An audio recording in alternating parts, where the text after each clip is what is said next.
में सभी को बराबरी के मौके दिए जाएंगे। तो देखिए, इसमें क्लॉज 1 हमने डिस्कस कर लिया है। एक जनरल बात कहता है, एक सामान्य बात कहता है, सभी पे लागू होने वाली बात। दूसरा आर्टिकल क्लॉज 2 है इसका, 16 क्लॉज 2, वो कहता है no citizen shall on ground of religion, race, caste, sex, place of birth, descent and residence. ये 7 वर्ड है। 5 वर्ड आप पहले ही you are aware of these 5 words. 2 words और बढ़ा दिए यहाँ पे, डिसेंट एंड रेजिडेंस। ठीक है ना। तो किसी के साथ डिस्क्रिमिनेशन नहीं होगा religion, race, caste, sex, place of birth, descent और रेजिडेंस के आधार पर। ठीक है ना। तो डिसेंट का मतलब हो गया उद्भव बोलते हैं, या किसी खास खानदान से उसका संबंध है, किसी खास परिवार से उसका संबंध है, यानी जहाँ से उसका ओरिजिन हो रहा है, जहाँ से वो बिलोंग करता है, डिसेंट के आधार पर, या रेजिडेंस उसका जो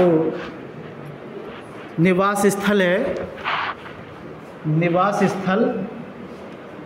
तो निवास स्थल और ये 5 वर्ड्स कल मैंने आपको बता दिए थे, इनके आधार पर कोई भी डिस्क्रिमिनेशन किसी के साथ नहीं होगा। किस में नहीं होगा? जो पब्लिक या सरकारी पद हैं उनमें। ये क्लॉज 2 कहता है। मना कर रहा है अभी तक, आगे हो सकता है कि कुछ मामलों में अलाउ करे, वही होने वाला है। आर्टिकल 3 आता है और 3 ये कहता है, 16 clause 3, nothing in this article shall prevent parliament for making any law. ठीक है ना। देखिए वहाँ पे आप एक चीज़ ध्यान रखिए, 15 क्लॉज 3 में और 15 क्लॉज 4 में स्टेट वर्ड यूज़ हुआ था। 15 क्लॉज 3 में वीमेन के लिए रिजर्वेशन था, चिल्ड्रेन के लिए था, और ये कहा था स्टेट ऐसा कर सकता है। स्टेट का मतलब central government plus state government है। यहाँ पे जो कानून बनाने की शक्ति है सरकारी नौकरी में केवल पार्लियामेंट को है। इस वजह से ये बात आपको ध्यान में रखनी पड़ेगी कि पार्लियामेंट यहाँ पे खास वर्ड यूज़ किया गया है। इसका मतलब ये है कि सरकारी नौकरी के लिए जो भी लॉ बनाएगा वो सेंट्रल लॉ होगा, पार्लियामेंट का बनाया हुआ लॉ होगा। हरियाणा कोई कानून बना देता है कि भाई हम सरकारी नौकरी में इन लोगों को नौकरी देंगे, वो लॉ लागू नहीं होगा, क्योंकि यहाँ पर पार्लियामेंट वर्ड यूज़ हुआ है। तो nothing in this article shall prevent the parliament for making any law. ठीक है ना। पार्लियामेंट को कोई कानून बनाने की शक्ति है। Prescribing in regard to class और क्लासेस ऑफ एम्प्लॉयमेंट।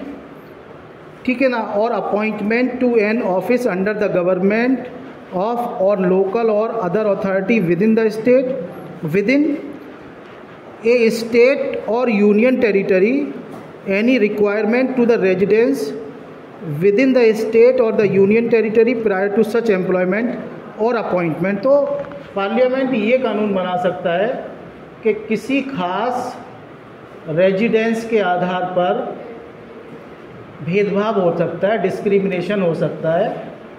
यानी ऐसा लॉ बन सकता है कि हरियाणा में रहने वाले लोगों के लिए ही ये नौकरी है, दूसरी स्टेट में रहने वाले लोगों के लिए ये नौकरी नहीं है। कौन बनाएगा ऐसा कानून? Who will make such law? This law is made by only parliament, संसद। और मैंने आपको पहले भी बताया, बहुत सारे लोगों को ये कंसेप्ट पता होगा कि लॉ बनाने की शक्ति जो है लेजिस्लेचर को होती है, विधायिका को। और हमारे इंडिया में 2 टायर सिस्टम चलता है, यानी दोहरी व्यवस्था चलती है। दोहरी व्यवस्था का मतलब है एक तरफ तो सेंट्रल लेजिस्लेचर होती है केंद्रीय विधायिका, एक तरफ स्टेट लेजिस्लेचर होती है, राज्य की विधायिका। सेंट्रल लेजिस्लेचर को हम कहते हैं पार्लियामेंट, जो पूरे देश के लिए, इंडिया के लिए कानून बनाती है, ठीक है ना। और स्टेट लेजिस्लेचर को हम बोलते हैं state legislature of Haryana, UP, MP etcetera. ये अपने अपने स्टेट के लिए कानून बनाती हैं, ठीक है ना। यूपी इधर है, यूपी, एमपी यहाँ पे, हरियाणा इधर। तो ये अपने अपने एरिया के लिए कानून बनाएंगे। तो दो तरह की लेजिस्लेचर हुई, दो तरह की विधायिका हुई। एक तो केंद्रीय विधायिका जो पूरे इंडिया भर के लिए कानून बना रही है, चाहे वो हरियाणा हो चाहे यूपी हो।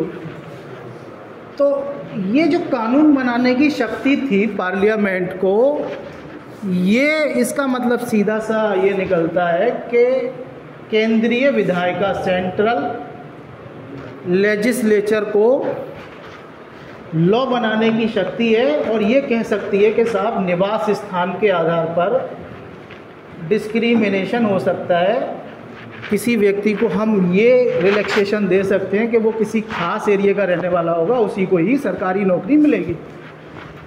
आई थिंक मैंने यहाँ तक आपको समझा दिया है। In spite of this, if anyone has not got the idea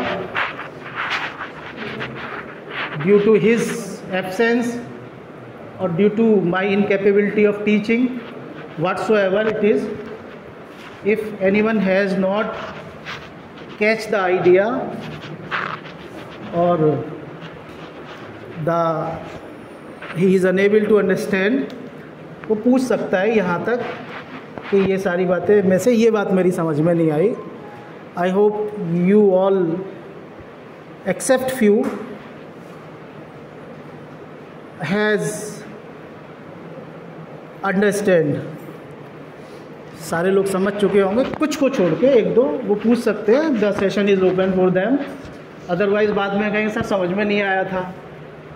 एक दो लोग कहें उनकी समझ में नहीं आया, तो क्लास की समझ में तो आ ही गया, और उनके लिए मैंने अब मौका दे दिया। अवसर है कि आप पूछ सकते हैं if anyone has not got the idea.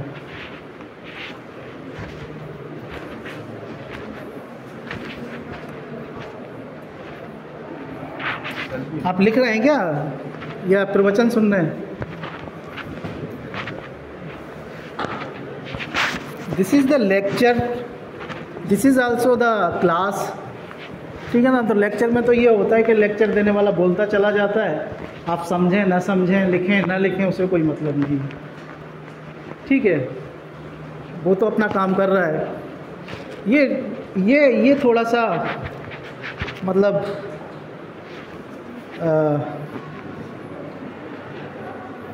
अलग बात है कि वो कितना एफिशिएंट है अपने लेक्चर देने में, कितना कुशल है, कितना स्किलफुल है, ठीक है ना।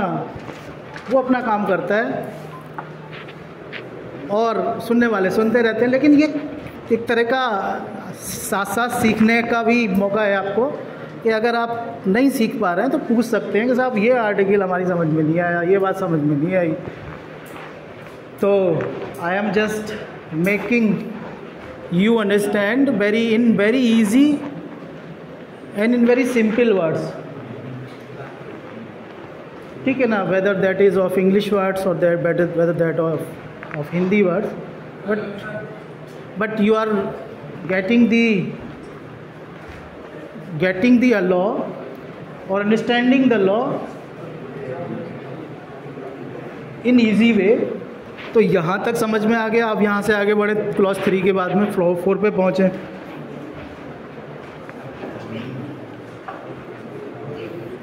तो nothing in this article, clause 4 में ये बताया गया है 16 clause 4, nothing in this article shall prevent the state from making any provision for the reservation of appointment और post in favor of any backward class of citizen which in the opinion of the state is not adequately represented in the services under the state। तो ये article भी बातें नहीं, बातें नहीं, बातें नहीं, बातें नहीं, बातें नहीं। ये आर्टिकल भी रिजर्वेशन की बात कर रहा है, आरक्षण की बात कर रहा है। और ये बात कर रहा है आरक्षण की कहाँ पे, कि स्टेट क्या कर सकता है, राज्य स्पेशल प्रोविज़न बना सकता है, खास प्रावधान बना सकता है, खास कानून बना सकता है फॉर द रिजर्वेशन, ठीक है ना, ऑफ अपॉइंटमेंट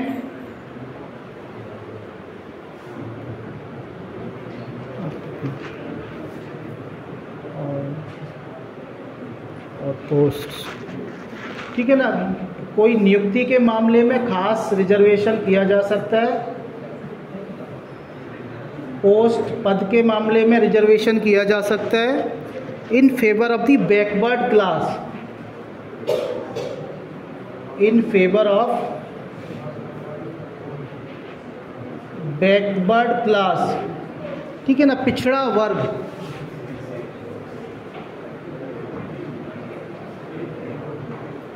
पिछड़ा वर्ग ऑफ सिटीजन,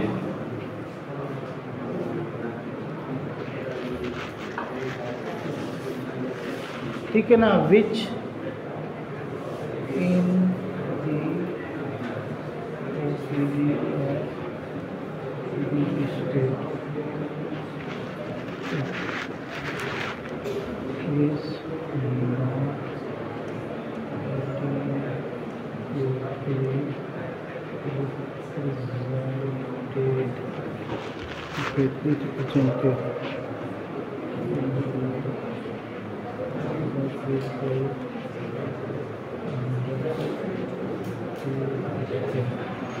तो देखिए 16 क्लॉज 4 में ये बात बताई गई है कि रिजर्वेशन स्टेट के द्वारा किया जा सकता है, कुछ खास कानून बनाए जा सकते हैं अपॉइंटमेंट को लेके और पोस्ट को लेके बैकवर्ड क्लासेस के लिए, जो बैकवर्ड क्लासेज राज्य की राय में,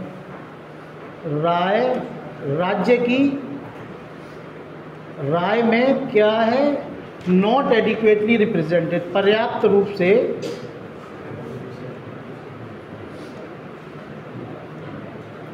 सरकारी नौकरी में नहीं है, ये लिख दूँ, या प्रतिनिधित्व नहीं करती। आप कहेंगे बड़ी हिंदी मुश्किल लिख दी, प्रतिनिधित्व नहीं करते हैं, लेकिन सही वर्ड तो यही है, पर्याप्त रूप से प्रतिनिधित्व नहीं करते हैं सेवाओं में राज्य की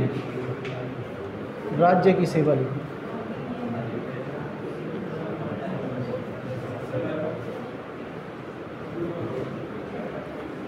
तो देखिए ये आर्टिकल ये बताता है कि राज्य खास प्रावधान कर सकता है, खास कानून बना सकता है। किसके लिए बना सकता है, सुनिए, राज्य खास कानून नियुक्ति में या पदों पर कर सकता है पिछड़े वर्ग के लिए। और पिछड़ा वर्ग यहाँ पे कौन, जो राज्य की राय में, राज्य को ये लगता है कि ये सरकारी नौकरियों में बहुत कम है, पर्याप्त रूप से नहीं है, एडिक्वेटली रिप्रेजेंट नहीं कर रहे हैं सरकारी नौकरियों में, ठीक है ना, तो उनके फेवर में कानून बनाए जा सकते हैं जो कि सरकारी नौकरी में राज्य की राय में, ठीक है ना, राज्य मेरी राय में, ठीक है ना, अगर कोई स्टूडेंट वीक है तो मैं उसे कुछ स्पेशल बेनिफिट दूं, ठीक है ना। तो राज्य ने कहा हमारी राय में, हमारे हिसाब से जो पर्याप्त रूप से प्रतिनिधित्व नहीं कर रहा है, सरकारी नौकरियों में कम है, जो बैकवर्ड लोग, उनको हम क्या दे देंगे, उनको हम सरकारी नौकरी में रिजर्वेशन देंगे। तो 16 क्लॉज 4 इस तरह की बात करता है। मैंने एक सेंट्रल आइडिया आपको बता दिया, केंद्रीय जो उसका विचार है मैंने आपको बताया, और मैंने ये कहा कि राज्य की राय में पिछड़ा वर्ग का कोई क्लास अगर पर्याप्त रूप से प्रतिनिधित्व नहीं कर रहा है सरकारी नौकरियों में, वो लोग कम हैं, तो राज्य उनको रिजर्वेशन दे देगा इस आधार पे कि भैया ये सरकारी नौकरियों में ये लोग बहुत कम हैं, इस सोसाइटी इस क्लास के लोग जो कि बैकवर्ड भी हैं, ठीक है ना, और सरकारी नौकरियों में कम भी हैं, हमारी राय में तो हम इनको क्या दे रहे हैं, सरकारी नौकरी दे रहे हैं। तो ये रिजर्वेशन है और ये सबसे डिस्प्यूटेड प्रोविज़न है इंडिया का, one of the most contents provision of India. सबसे झगड़ालू या सबसे विवादित आर्टिकल है आर्टिकल 16 क्लॉज 4 इंडिया का।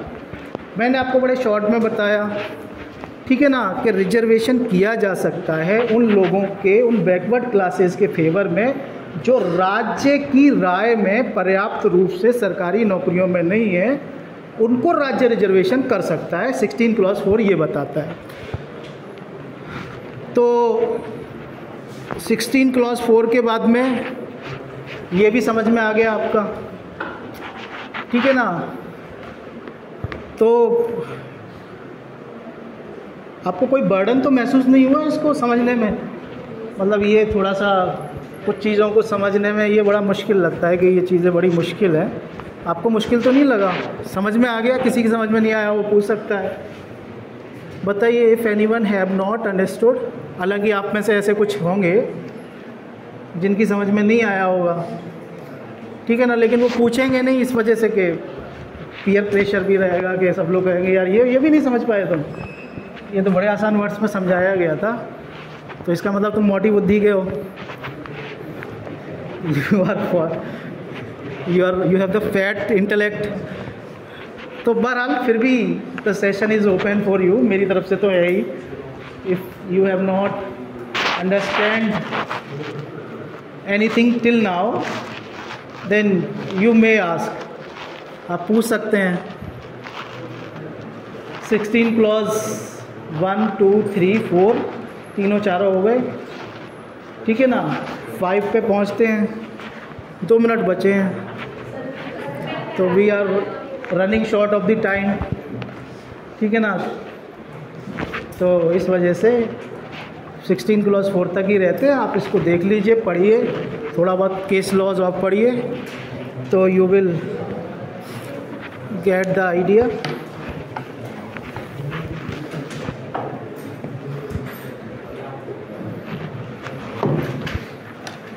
अटेंडेंस रजिस्टर उठा के लाइए, मेरे ब्लू कलर का रखा होगा, मेरे